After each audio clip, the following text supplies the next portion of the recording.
Very good afternoon, student of class 11. Continuing with part 7 of the same chapter, demand, supply, market and price.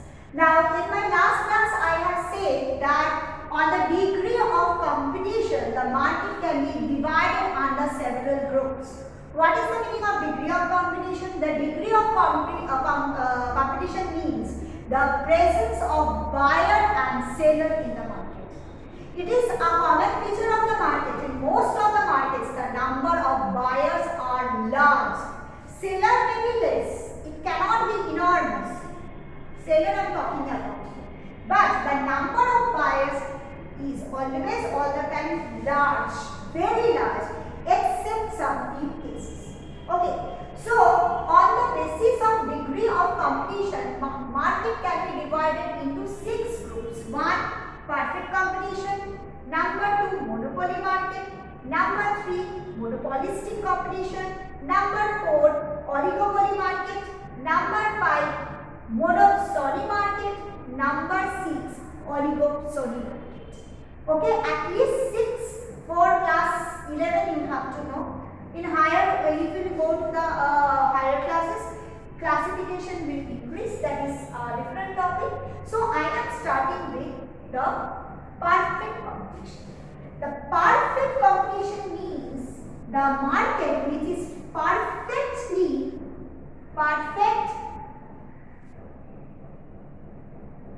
competition. See, means the market which is perfectly competitive.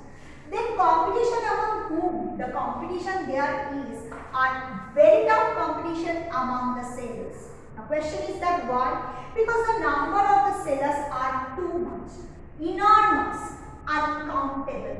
Okay. As a result, the competition among the seller is perfect, very tough. Okay. Now seller cannot control the price of the product because an individual seller doesn't have any power to influence the price. That's why they are known. Okay, understood, because they cannot influence the price, means a seller according to their own choice cannot sell the product in the market. Okay, they have to sell the product at a market determined price. Okay, next type is the type of the product. All the products are homogeneous. Means the nature of the product are same. They are called ditto product. Example, I am giving potato market. In the potato, only potatoes are available. Yes, others can you see? No. In the potato market, generally in potato market, potatoes are available. So, potato market can be an example of homogeneous product where the products are exactly similar to each other. Clear? Understood? Number 4, free entry and exit of firm. Whenever a firm likes, any firm likes, the firm can enter into the market, firm can leave the market without following any legal barrier. There is no legal bindings in incoming and outgoing of the firms in the market. Next one, I have said about the homogeneous product. Free entry and exit of the market means whenever a firm likes, firm can enter. Whenever firm wants to leave, firm can move. That is called free entry and exit of market. Number 5, I am telling determination of price. Determination of price. The price of the product is determined by the market force. There are 2 forces. One is the demand force.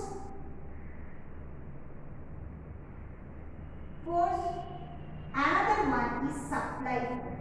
Okay. 2 forces. Okay. In this market, as there are large number of buyers and sellers, the price of the product is determined by the tug of war between the demand force and supply force. First one, who is the creator of the demand force? Who demands? The customers. They are the creator of the demand force, and supply is that the who supplies, the seller supplies accordingly. So they are the maker of the supply force. Now see, if the demand force is greater than the supply force, demand of the product is more than the supply, what will happen? General price will increase. Now, if the demand is lesser than the supply force, what will happen?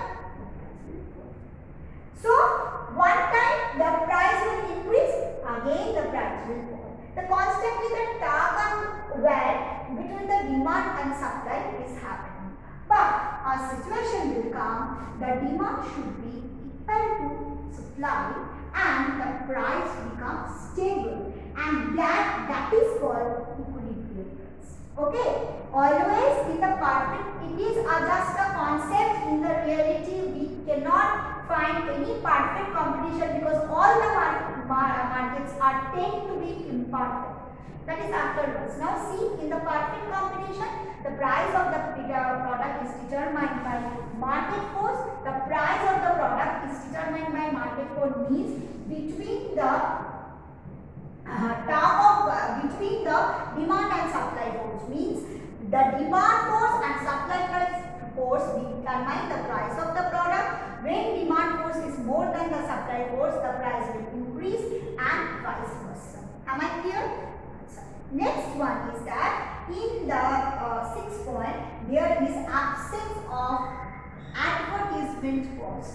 If it is a perfect competition, the perfect competition doesn't have any advertisement cost because the product are very necessary in nature, so they don't need any advertisement because these markets are very popular. Example, see your local market. Markets do not need any advertisement to promote themselves. Whether the local markets are giving the advertisement, because it is known to the people. So generally it is assumed that the perfect competition is free from all sort of advertisement cost. Am I clear? Another one is that it is also a very important part of the perfect competition, that in perfect competition the seller will sell the product at a fixed price. Okay, understood? Suppose at 10 rupees, or telling that 1 dozen of mango costing rupees, suppose 60 rupees. That at 60 rupees, each and every seller has to sell the product in the market. This is an assumption. In reality, it is not happening. But for the sake of telling the feature of the perfect competition, I have to bring the points. I have to bring up the points. There is no other option. So what I have said, large number of buyers and sellers, perfect competition among the sellers. Sellers are selling the homogeneous products, means the identical product. One product is highly substitutable by the other product. Example is potato market. Okay. Now, how does the price determine? The seller cannot influence the price, means seller according to their own wish cannot sell any product in the market. So the price of the product is determined by the market force. What is that? It is the demand force and the supply force. Okay. Now, when the demand force is greater than the supply force, the price will increase.